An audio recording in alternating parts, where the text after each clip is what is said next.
जी role है जी role नहीं था।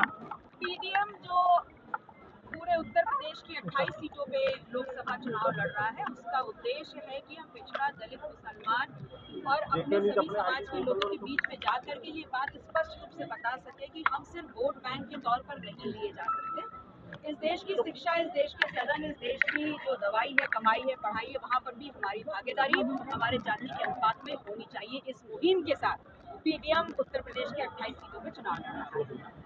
क्या आपको लगता है क्योंकि ये आपके बहन का भी संसदीय क्षेत्र है, ऐसे में क्या सियासत घर की सियासत है या फिर आपकी पार्टी की सियासत है? देखिए, मुझे ऐसा लगता है कि ऐसे पूर्वांचल के ऐसे बहुत से क्षेत्र हैं जो डॉक्टर सोनेलाल पटेल जी की कर्म भूमि रहे हैं और उनकी हर उस कर्म भूमि पर जा करके अपना दल अपने दम को और अपनी जो गर्व है उसको पुनः जीवित करके आगे बढ़ना चाहता है और इस लड़ाई में पूरी मुस्तैदी से हर समाज के लोग हमारे सहयोग में हैं। और प्रिया पटेल भी कुछ नहीं बोल रही है, आपको आपकी बहन है, यहाँ से सांसद है।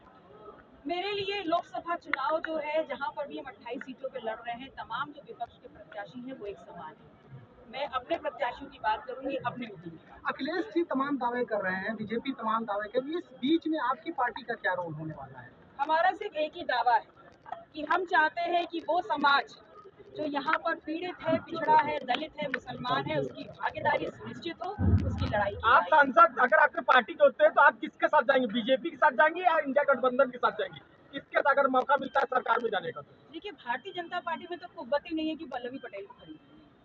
और रही बात इंडिया अलायंस, तो पीडीएम जो है और पल्लवी पटेल हमेशा मुद्दों की और जनहित की लड़ाई लड़ती है और अगर हम सांसद रह करके बाहर भी खड़ा होना पड़े तो हमें कोई गुरेज नहीं। आरक्षण को लेकर बड़ी चर्चा है और हर पार्टी अपनी। मैम, आरक्षण को लेकर आपकी क्या स्थिति है? क्या कि वो आरक्षण मिलना? देखिए, आरक्षण संविधान में निहित एक अधिकार दिया गया है, एक मौका है।